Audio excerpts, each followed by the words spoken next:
पण हे वेळ का येतं? म्हणजे चळवळीतल्या माणसाला राजकारण साध्य का नाही होत, हा मोठा प्रश्नचिन्ह आहे. नमस्कार मित्रांनो, सध्या शिवसेनेमध्ये बच्चू कडू गेले आणि या मुद्द्यावरती बच्चू कडू यांच्या बाजूनं कोणी बच्चू कडू यांच्या अपोजिट आपली मतं मांडत आहेत. या अनुषंगानं मी आणखी एक नवीन मुद्दा मांडण्याचा प्रयत्न करणार आहे, जो बच्चू कडू यांनीच आपल्या मुलाखतीदरम्यान व्यक्त केला होता. त्यांनी असं मत व्यक्त केलं होतं की मी एकूण 5 इलेक्शन लढले, 4 इलेक्शन मी जिंकलो आणि आत्ताचं इलेक्शन मी हारलो, परंतु सर्वसामान्य लोकांसाठी, शेतकऱ्यांसाठी मी झटत असताना कुठल्याही राजकीय नेत्यांचं, पक्षांचं मी पाठबळ घेतलं नाही आणि लोकांसाठी झटलो. मी आंदोलनं उभा केले, परंतु सर्वसामान्यांच्या बाजूनं मी झटत असताना सर्वसामान्य माणसं माझ्या पाठीशी उभं राहिलेली नाहीत आणि त्यामुळं माझा पराजय झाला. आणि मग सर्वसामान्य लोक माझ्या पाठीशी नसल्यामुळं मला पक्षाचा पाठिंबा घ्यावा लागतोय.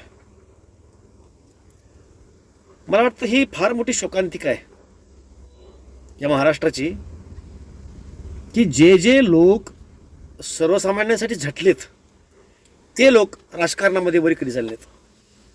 आता वरी कधीच आले नाहीत ह्याचा अर्थ काय होतो, की त्यांना लोकांनी निवडून दिलं नाही. अगदी राजू शेट्टी घ्या, शिवसेनेची स्थापना, ज्या शेतकरी संघटनेची स्थापना ज्या जोशींनी केली, ते सुद्धा राजकारणावर टिकू शकले नाहीत. पाशा पटेल शेतकऱ्यांचे नेते होते, ते राजकारणात टिकले नाहीत. त्यांना शेवटी पक्षाचा आधार घ्यावा लागला. पक्षामध्ये गेल्यावर मात्र ते टिकले. बच्चू कडूसारखे लोक आहेत. आज जरांगे पाटलांना मराठा समाज महाराष्ट्र डोक्यावरती घेतोय. कदाचित ते उद्या जर राजकारणामध्ये आले तर त्यांना कोणी स्वीकारणार नाही. म्हणजे काय? एका अर्थानं महाराष्ट्रातली जनता, जी सर्वसामान्यांसाठी कष्ट करणारा नेता आहे, आपले प्रश्न सरकारला जाब विचारण्यासाठी आपले प्रश्न तो मांडतो, रस्त्यावरती येतो, आंदोलनं करतो, उपोषण करतो, अशा नेत्याच्या पाठीशी महाराष्ट्र उभा राहत नाही, महाराष्ट्रातली सर्वसामान्य जनता उभी राहत नाही. हाच त्याचा अर्थ आहे ना. आणि मग हे असल तर महाराष्ट्राचा दुर्दैव आहे. हे असल तर महाराष्ट्रातला मतदार शून्य नाही असं म्हणावं लागेल. जे लोक तुमचे माझे प्रश्न जे आहेत, ज्या माझा आवाज सरकारपर्यंत जाऊ शकत नाही, तुमचा माझा आवाज जे होत आहेत, झटतायत, रस्त्यावरती येत आहेत, जे आपले मूलभूत प्रश्न आहेत ते मांडतायत, आणि ज्या वेळेला ते इलेक्शन येतं, ते इलेक्शनला थांबतात, त्यावेळेला मात्र आपण त्याला स्वीकारत नाही. आणि त्यामुळं बच्चू कडू यांनी जी मत मांडलं ते रास्त आहे. जनता पाठीशी नाही म्हणून मला पक्षाचा पाठिंबा घ्यावा लागला. बरोबर आहे. राजकारणामध्ये टिकायचं असेल तर जनतेच्या मुळामध्ये ही लोकशाही आहे. लोकांच्या मतावरतीच आपण कुठलाही राजकीय नेता स्थिर होत असतो किंवा राजकारणामध्ये टिकत असतो. जर मतदारालाच हे कळत नसेल की आपल्यासाठी फायद्याचा कोण, आपला जीवाभावाचा कोण, आपले प्रश्न कोण मांडू शकतंय, आपल्या अडचणी कोण मिटवू शकतंय, असे लोक तिथं जायला पाहिजेत, सत्तेवर जायला पाहिजेत. हा विचार लोकांच्या मनामध्ये काय येत नसावा. बच्चू कडूंना देशद्रोही, शेतकरीद्रोही ठरवण्यापेक्षा त्या व्यक्तीनं सर्वसामान्यांसाठी, शेतकऱ्यांसाठी आजपर्यंत काय केलं नाही का? दिव्यांगासाठी त्यांचं फार मोठं चांगलं काम आहे. म्हणजे महाराष्ट्रामधला जो पिछलेला वर्ग आहे यासाठी त्यांनी आजपर्यंत काम केलेत आणि तो वर्ग त्यांच्या पाठीशी होता ना. आणि जोपर्यंत हे लोक पाठीशी होते तोपर्यंत त्यांनी प्रहार ह्या स्वतःच्या पक्षाच्या माध्यमातून काम करत होते. ज्यावेळेला त्यांच्या लक्षामध्ये आलं की आपणाला जर टिकायचं असेल, आपले प्रश्न, आपले मुद्दे मांडायचे असतील, जनतेनं आपल्याला नाकारलंय, शेवटी पक्षाचा पाठिंबा घेतल्याशिवाय इलाज नाही. म्हणजे राजकारणाची जी दुर्दशा आज महाराष्ट्रामध्ये होतीये त्याला एका अर्थानं अप्रत्यक्षरित्या मतदार कारणीभूत आहेत. आपण कवाशाने होणार, आपल्याला कळलं पाहिजे की आपण काय चुकतोय. तुम्ही लक्षात घ्या की मी 5 निवडणुका लढलो आणि लोकसभेची 6वी, आणि 5ही निवडणुकीमध्ये मी एकाही पक्षाचा पाठिंबा नाही घेतला. पण हे वेळ का येतं? म्हणजे चळवळीतल्या माणसाला राजकारण साध्य का नाही होत, हा मोठा प्रश्नचिन्ह आहे. हे माझ्यासाठी नाही, सर्व चळवळीतले लोक थांबलेले आहे. राजू शेट्टी थांबले, अजित नवले आले नाही, विजय चव्हाण आहे, प्रचंड अभ्यास आहे. पण ते साधं म्हणजे लोकसभा खासदार होऊ शकत नाही, आमच्यासाठी शोकांकिता होती.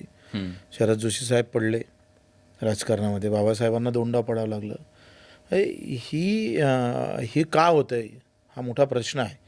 आणि मग असं असताना आम्ही असं वाटलं की नाही, आपली मेहनत कमी पडत असेल, आपण कुठेतरी हे सगळ्या मुद्द्यावर हात घातला पाहिजे, प्रचंड ताकद उभी केली पाहिजे.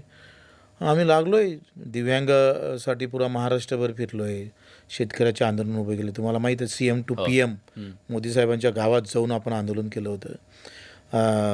घरकुलासाठी अमेठीत जाऊन आंदोलन केलं. म्हटलं ह्या सगळ्या आंदोलनाला, या मुद्द्याला धरून लोक एकत्रित होईल आणि आपण किमान 10-15 आमदार निवडून आणू.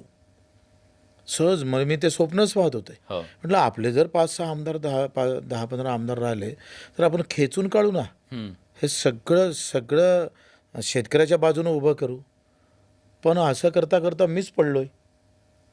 10-15 तर सोडा हो, हे आम्ही चुकलं कुठं, काय होतं सांगा बरं. फक्त जातीचा मुद्दा घेतला नाही ही चूक आहे का आमची? आम्ही धर्माचे झेंडे हाती घेतले नाही म्हणून ही चूक होती का? आमचा जो प्रचंड पक्ष, मोठ्या ताकदीचा पक्ष नव्हता किंवा पैसा नव्हता म्हणून चूक होती का?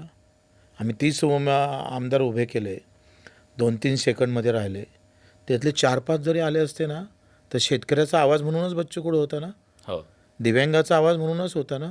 कोणत्या जातीचा आवाज होतो आम्ही? पण ते आवाज तुमच्या आमच्या प्रश्नाला जे आवाज देत आहेत अशा लोकांच्या पाठीशी थांबायचं नाही आपण, तर कुठं थांबायचं? म्हणजे उद्या समजा मराठा समाजाच्यासाठी अतिशय कष्ट घेतलेला व्यक्ती म्हणजे जरांगे पाटील यांनी मोठं आंदोलन उभं केलं आणि आज आरक्षणाचा जो काही टप्पा, जे काही भेटलंय, विषय कोणी जे काही भेटलं असेल ते जरांगे पाटलाच्या प्रयत्नातून आज आपल्याला पाहायला मिळते. अनेक लोकांनी यासाठी प्रयत्न केलेत, पण आज आपल्याला जो नेता दिसतोय समोर तो जरांगे पाटील आहे. आजही मराठा समाजाच्या गळ्यातील ताईत आहेत ते. जरांगे पाटलाचा शब्द म्हणजे समाजासाठी फायनल आहे, अशी स्थिती आज तर आहे. परंतु जर उद्या जरांगे पाटील राजकारणामध्ये जर गेले प्रत्यक्ष आणि त्याच्या उपर जर मराठा समाज त्याला स्वीकारणार नसेल, तर मला वाटतं हा दोष जरांगे पाटलाचा नाही आहे, हा दोष समाजाचा आहे. जो तुमच्यासाठी झटतो तो व्यक्ती जर राजकारणामध्ये गेला, असे लोक राजकारणामध्ये गेले तरच राजकारणामध्ये काय परिवर्तन होईल ना. जे भ्रष्ट आहेत, दुष्ट आहेत, राजकारणाची पातळी त्यांनी पार तळाला घेऊन गेले, अशा लोकांना आपण घवघवीत लाखोचं मतदान करतो. म्हणजे आपणाला काय पाहिजे? पैसे. जो पैसे वाटेल त्याला मतदान करायचं आहे. शेवटी मग हा महाराष्ट्र देशदोडला लागला हरकत नाही. येणाऱ्या पिढीसाठी महाराष्ट्र भिकार महाराष्ट्र आपण त्याला देणार आहोत, झाला हरकत नाही. म्हणजे आपल्याच लेकराची आपल्याला काळजी नाही असं म्हणावं लागेल ना. आपल्याला विचार करावा लागेल, शून्य व्हावं लागेल. आणि जे लोक आपले आहेत, आपले प्रश्न मांडणार आहेत, आपल्याबद्दल थोडीशी आस्था आहे, अशा लोकांनाच सत्तेमध्ये पाठवावं लागेल. अन्यथा आपल्या हातानंच ह्या महाराष्ट्राचं वाटोळं होत असताना आपल्याला पाहावं लागेल. आपल्या डोळ्या देखत आपण ते पाहू. शून्य व्हा, जागे व्हा आणि काय योग्य काय अयोग्य याचा निश्चितपणे विचार करा. येणाऱ्या प्रत्येक इलेक्शनला पक्ष न बघता माणसं बघा, असं माझं मत आहे. या बाबतीमध्ये आपले काय मत आहेत निश्चितपणे कमेंटला कळवा. जय महाराष्ट्र.